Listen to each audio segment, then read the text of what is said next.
ಪಕ್ಷದ ಅಧ್ಯಕ್ಷ ಇರ್ತಕ್ಕಂಥ ಆತ್ಮೀಯ ನಮ್ಮ ಶ್ರೀ ಧೀರಜ್ ಅವರೇ, ಭಾರತೀಯ ಜನತಾ ಪಾರ್ಟಿ ಅಧ್ಯಕ್ಷ ಇರ್ತಕ್ಕಂಥ ನಮ್ಮ ಶ್ರೀ ರಾಮಕೃಷ್ಣ ಅವರೇ, ಜಾತ್ಯತೀತ ನಿರ್ಧಾರಗಳ ಅಧ್ಯಕ್ಷ ಇರ್ತಕ್ಕಂಥ ಸನ್ಮಾನ್ಯ ಶ್ರೀ ಮುನೇಗೌಡ್ರೆ, ಚಿಕ್ಕಬಳ್ಳಾಪುರ ಲೋಕಸಭಾ ಕ್ಷೇತ್ರದ ಭಾರತೀಯ ಜನತಾ ಪಾರ್ಟಿ ಮಿತ್ರ ಪಕ್ಷ ಜಾತ್ಯತೀತ ಜನತಾದಳ ನಮ್ಮ ಅಭ್ಯರ್ಥಿಗಳಾಗಿರ್ತಕ್ಕಂಥ ಮಾಜಿ ಸಚಿವರು ಆತ್ಮೀಯರಾಗಿರ್ತಕ್ಕಂಥ ಮಾನ್ಯ ಶ್ರೀ ಕೆ ಸುಧಾಕರ್ ಅವರೇ, ಪಕ್ಷದ ಎಲ್ಲ ಹಿರಿಯ ಮುಖಂಡರೇ, ಇವತ್ತು ಇಷ್ಟೊಂದು ಅದ್ದೂರಿಯಾಗಿ ಉತ್ಸಾಹದಿಂದ ಜಯಘೋಷಗಳನ್ನ ಕೂಗ್ತವರಿಗೆ ನಮ್ಮನ್ನು ಸ್ವಾಗತ ಮಾಡಿ ನಮ್ಮ ಜೊತೆಲಿರ್ತಕ್ಕಂಥ ಆತ್ಮೀಯ ಭಾರತೀಯ ಜನತಾ ಪಾರ್ಟಿ ಮತ್ತು ಜಾತ್ಯತೀತ ಜನತಾದಳದ ಕಾರ್ಯಕರ್ತರ ಮೊದಲನೇ ಪತ್ರಿಕಾ ಹಾಗೂ ಮಾಧ್ಯಮದ ಸ್ನೇಹಿತರೆ, ತಾವೆಲ್ಲರಿಗೂ ಸಹ ರಾಮನವಮಿಯ ಶುಭಾಶಯಗಳನ್ನು ತಾವೆಲ್ಲರೂ ಕೂಡ ಕೊಡ್ತಾ ಇದ್ದಾರೆ.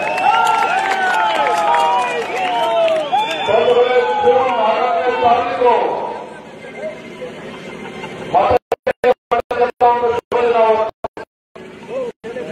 ಜೂನ್ 4ನೇ ತಾರೀಕು ಯಾಕೆ ಶುಭ ದಿನ ಅಂತ ಹೇಳಿದ್ರೆ, ಸ್ವಾತಂತ್ರ್ಯ ಬಂದ ನಂತರ ಕಾಂಗ್ರೆಸ್ ಪಕ್ಷಕ್ಕೆ ಕೇಂದ್ರದಲ್ಲಿ ಸತತವಾಗಿ 3ನೇ ಬಾರಿಗೆ ಅಧಿಕಾರ ಬರ್ತಕ್ಕಂಥ ಒಂದು ಶುಭ ಸಂದರ್ಭವನ್ನು ದೇಶದ ಹೆಮ್ಮೆಯ ಪ್ರಧಾನಮಂತ್ರಿ ನರೇಂದ್ರ ಮೋದಿಯವರು 3ನೇ ಬಾರಿಗೆ ಈ ದೇಶದ ಅಭಿವೃದ್ಧಿಯ ದೃಷ್ಟಿಯಿಂದ ಈ ದೇಶದ ಪ್ರಧಾನಮಂತ್ರಿಯಲ್ಲ, ದೇಶದ ಪ್ರಧಾನ ಸೇವಕನಾಗಿ ಸಂಕಲ್ಪ ಮಾಡತಕ್ಕಂಥ ಒಂದು ಶುಭ ಸಂದರ್ಭ ಇವತ್ತು. ಹಾಗಾಗಿ ಇವತ್ತು ನಮ್ಮ ಚಿಕ್ಕಬಳ್ಳಾಪುರ ಲೋಕಸಭಾ ಕ್ಷೇತ್ರದ ನಮ್ಮ ಅಭ್ಯರ್ಥಿಗಳಾಗಿರ್ತಕ್ಕಂಥ ಕೆ ಸುಧಾಕರ್ ಅವರ ಪರವಾಗಿ ಭಾರತೀಯ ಜನತಾ ಪಾರ್ಟಿ ಮತ್ತು ಜಾತ್ಯತೀತ ಜನತಾದಳ ಒಟ್ಟಾಗಿ ನಾವೆಲ್ಲರೂ ಕೂಡ ಹೋಗ್ತಾ ಇದ್ದೇವೆ. ನಮ್ಮ ಪಕ್ಷದ ಹಿರಿಯ ಮುಖಂಡರಾಗಿರ್ತಕ್ಕಂಥ ಕಟ್ಟ ಸುಬ್ರಹ್ಮಣ್ಯ ನಾಯ್ಡು ಅವರು, ನಮ್ಮೆಲ್ಲರ ಹಿರಿಯರಾಗಿರ್ತಕ್ಕಂಥ ಹನುಮಂತರಾವ್ ಅವರು ಎಲ್ಲರೂ ಕೂಡ ಸುಧಾಕರ್ ಅವರಿಗೆ ಆಶೀರ್ವಾದ ಮಾಡಿದ್ದಾರೆ. ನನಗೆ ಸಂಪೂರ್ಣವಾಗಿ ವಿಶ್ವಾಸ ಇದೆ, ಇವತ್ತು ರಾಜ್ಯದಲ್ಲಿರ್ತಕ್ಕಂಥ ಕಾಂಗ್ರೆಸ್ ಪಕ್ಷ ಅಧಿಕಾರದ ದರ್ಪದಿಂದ ಹೆಂಡದ ಒಂದು ಅಹಂಕಾರದಿಂದ ರಾಜ್ಯದಲ್ಲಿ ಹೆಚ್ಚು ಸ್ಥಾನಗಳನ್ನು ಗೆಲ್ತೇವೆ ಎನ್ನುವ ಭ್ರಮಣೆಯಲ್ಲಿದ್ದಾರೆ. ನಾನು ಕೂಡ ರಾಜ್ಯದ ಅಧ್ಯಕ್ಷನಾಗಿ ಜವಾಬ್ದಾರಿಯನ್ನು ಸ್ವೀಕಾರ ಮಾಡಿದ ನಂತರ ರಾಜ್ಯದ ಎಲ್ಲ 28 ಕ್ಷೇತ್ರಗಳಿಗೆ ಪ್ರವಾಸ ಮಾಡಿದ್ದೇನೆ. ಚಿಕ್ಕಬಳ್ಳಾಪುರ ಲೋಕಸಭಾ ಕ್ಷೇತ್ರಕ್ಕೆ ಬಂದಿದ್ದೇನೆ, ದೊಡ್ಡಬಳ್ಳಾಪುರಕ್ಕೆ ಬಂದಿದ್ದೇನೆ. ಇವತ್ತು ಏನು ನಮ್ಮ ಕಾರ್ಯಕರ್ತರ ಉತ್ಸಾಹ ನೋಡ್ತಾ ಇದ್ದೇನೆ. ರಾಜ್ಯದ ಎಲ್ಲ 28 ಕ್ಷೇತ್ರಗಳನ್ನು ಕೂಡ ಕಾರ್ಯಕರ್ತರಿಗೆ ಒಂದು ರಣೋತ್ಸಾಹ ನಾನು ನೋಡ್ತಾ ಇದ್ದೇನೆ. ಇವತ್ತೆಲ್ಲ ರಾಜ್ಯದ ಎಲ್ಲ ಕ್ಷೇತ್ರಗಳಲ್ಲಿ ಮತದಾರರು ಉತ್ಸಾಹದಿಂದ ನೋಡ್ತಾ ಇದ್ದಾರೆ. ಕಾರಣ ಏನಂತ ಹೇಳಿದ್ರೆ, ಈ ದೇಶದ ಉಜ್ವಲ ಭವಿಷ್ಯದ ದೃಷ್ಟಿಯಿಂದ, ಈ ದೇಶದ ರಕ್ಷಣೆಯ ದೃಷ್ಟಿಯಿಂದ, ಈ ದೇಶದ ಸರ್ವಾಂಗೀಣ ಅಭಿವೃದ್ಧಿ ಆಗಬೇಕು, ಭಾರತದ ಜಗತ್ತಿನ ಅಗ್ರಗಣ್ಯ ರಾಷ್ಟ್ರಗಳ ಸಾಲಿನಲ್ಲಿ ಇಂಥ ಅಭಿವೃದ್ಧಿಯನ್ನು ಸಾಧನೆ ಮಾಡಬೇಕು ಅಂತೇಳಿ 2047 ಇಸ್ವಿಗೆ ಭಾರತವನ್ನು ಅಭಿವೃದ್ಧಿ ಹೊಂದಿರತಕ್ಕಂಥ ದೇಶ ಆಗಿ ಪರಿವರ್ತನೆ ಮಾಡಬೇಕು ಸಂಕಲ್ಪನ ಹೊರಟಿರ್ತಕ್ಕಂಥ ನರೇಂದ್ರ ಮೋದಿಯವರು. ಬದುಕಲಿಕ್ಕೆ ಗೊತ್ತಿದೆ, ನರೇಂದ್ರ ಮೋದಿಯವರು ಪ್ರಧಾನಮಂತ್ರಿಗಳಾಗಿ 10 ವರ್ಷಗಳಾಗಿದೆ.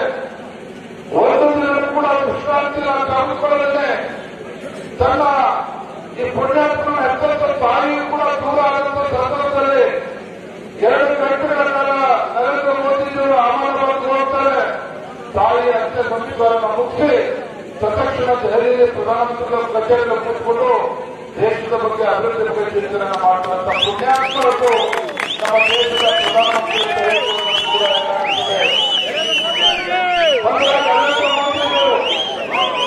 ಕೂಡ ಕಾಂಗ್ರೆಸ್ ಪಕ್ಷದ ಪಾಪದ ಕೂತು ಆರ್ಟಿಕಲ್ 370 ತಂದು ಹಾಕಿದ್ರೆ ದೇಶದಲ್ಲಿ ರಕ್ತ ಚೀರ್ತನೆ ಅಂತಲೇ ಕಾಂಗ್ರೆಸ್ ಪಕ್ಷ ಮಾಡ್ತಾ ಇದ್ರು.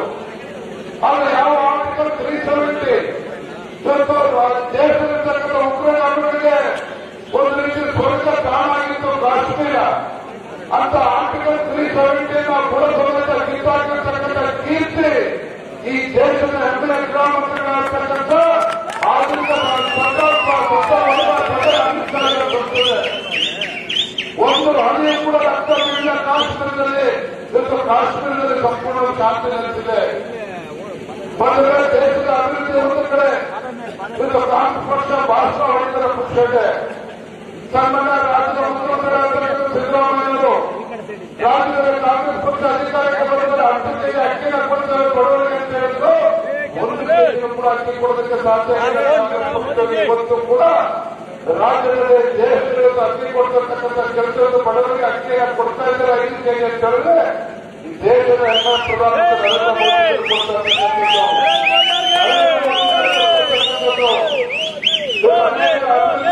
ಕಾರ್ಯಗಳ ಮುಖೇನ ಇವತ್ತು 10 ವರ್ಷಗಳ ನಂತರವೂ ಸಹ ಇವತ್ತು ನರೇಂದ್ರ ಮೋದಿ ಜನಪ್ರಿಯ ಕೂಡ ಜಾಸ್ತಿ ಆಗಿರ್ತಕ್ಕಂಥದ್ದು.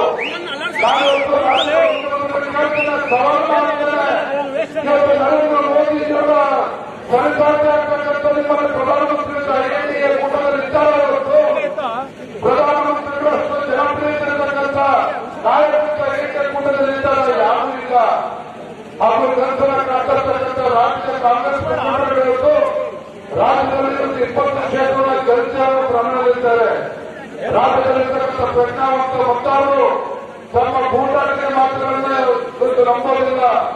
ತಮ್ಮ ತಾತ್ಕಾಲಿಕವಾಗಿರ್ತಕ್ಕಂಥ ಗ್ಯಾರಂಟಿಗಳನ್ನು ನಂಬೋದಿಲ್ಲ. ನಿಮ್ಮ ಕಾಂಗ್ರೆಸ್ಸಿನ ಗ್ಯಾರಂಟಿಯ ಬದಲು ಇವತ್ತು ನರೇಂದ್ರ ಮೋದಿಜಿಯವರು ಭಾರತೀಯ ಜನತಾ ಪಾರ್ಟಿ ಎನ್ಡಿಎ ಕೂಟ ಏನು ನಮ್ಮ ಪ್ರಣಾಳಿಕೆಗೆ ಭರವಸೆ ಕೊಟ್ಟಿದ್ವಿ ಪ್ರತಿಯೊಂದು ಕೂಡ ಅನುಷ್ಠಾನವನ್ನು ಮಾಡ್ತಕ್ಕಂಥ ಕೆಲಸ ನಮ್ಮ ದೇಶದ ಪ್ರಧಾನಮಂತ್ರಿ ನರೇಂದ್ರ ಮೋದಿಜಿ ಮಾಡಿದ್ದಾರೆ. ಹಾಗಾಗಿ ದೇಶದ ಜನ, ರಾಜ್ಯದ ಜನ, ಚಿಕ್ಕಬಳ್ಳಾಪುರ ಲೋಕಸಭಾ ಕ್ಷೇತ್ರದ ಮತದಾರರು ಇವತ್ತು ನರೇಂದ್ರ ಮೋದಿಜಿಯ ಗ್ಯಾರಂಟಿಯನ್ನು ನಂಬುತ್ತಾರೆ ಹೊರತು ನಮ್ಮ ತಾತ್ಕಾಲಿಕ ಮಾಡಿರ್ತಕ್ಕಂಥ ಕಾಂಗ್ರೆಸ್ ಗ್ಯಾರಂಟಿ ನಂಬೋದಿಲ್ಲ. ನಾನು ನಿಷ್ಪಾತ್ರ ಸಂದರ್ಭ ಹೇಳ್ತೇನೆ. ಆಪ್ತರಾಗಿರ್ತಕ್ಕಂಥ ಡಾಕ್ಟರ್ ಸುಧಾಕರ್ ಅವರು ಇವತ್ತು ಯಾರೇನು ಹೇಳಿದ್ರು ಸಹ ಚಿಕ್ಕಬಳ್ಳಾಪುರ ಲೋಕಸಭಾ ಕ್ಷೇತ್ರ ಡಾಕ್ಟರ್ ಸುಧಾಕರ್ ಅವರ ಕುರಿತು ಕಮಲದ ಹೂವು ಜಾತ್ಯತೀತ ಜನತಾದಳಕ್ಕೆ ಬೆಂಬಲವನ್ನು ಕೊಟ್ಟಿದ್ದಾರೆ. ದೇವೇಗೌಡರು ಆಶೀರ್ವಾದ ಮಾಡಿದ್ದಾರೆ. ಕುಮಾರಸ್ವಾಮಿ ಎಚ್ ಡಿ ಕುಮಾರಸ್ವಾಮಿ ಕೂಡ ಬೆಂಬಲವನ್ನು ಕೊಟ್ಟಿದ್ದಾರೆ. ಇವತ್ತು ನಮ್ಮ ಕ್ಷೇತ್ರದ ಅಭ್ಯರ್ಥಿಯಾಗಿರ್ತಕ್ಕಂಥ ಡಾಕ್ಟರ್ ಸುಧಾಕರ್ ಅವರು ಕ್ರಮ ಸಂಖ್ಯೆ 4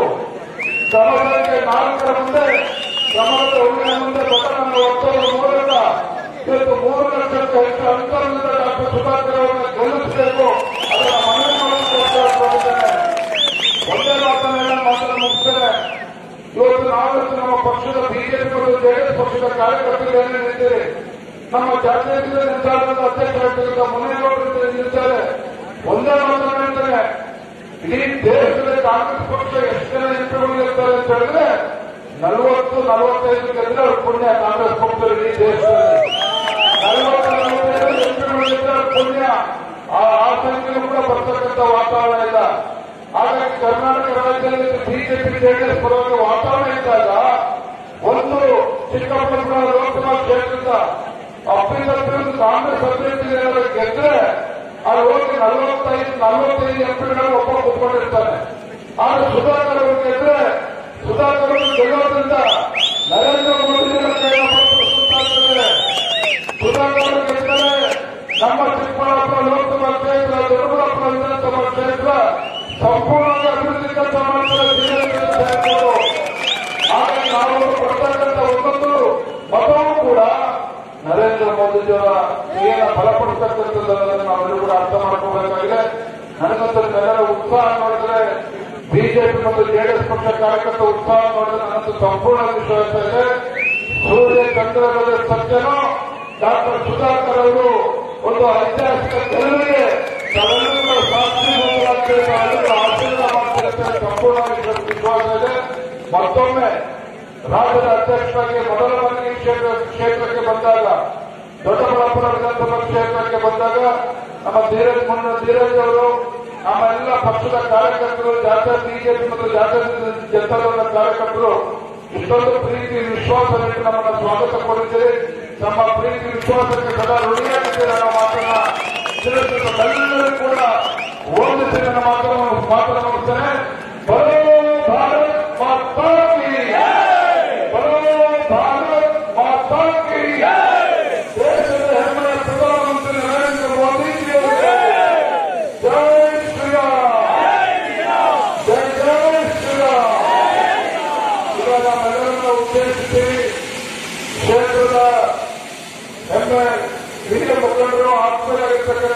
ಚಿಕ್ಕಬಳ್ಳಾಪುರ ಲೋಕಸಭಾ ಕ್ಷೇತ್ರದ ಬಿಜೆಪಿ ಮತ್ತು ಜೆಡಿಎಸ್ ಪಕ್ಷ ಎನ್ಡಿಎ ಕೂಟದ ಅಭ್ಯರ್ಥಿಗಳಾಗಿರ್ತಕ್ಕಂಥ ಸನ್ಮಾನ್ಯ ಡಾಕ್ಟರ್ ಕೆ ಸುಧಾಕರ್ ಅವರು ತಮ್ಮ ಎಲ್ಲರೂ ಉದ್ದೇಶಿಸಿ ಮಾತನಾಡ್ತಾರೆ.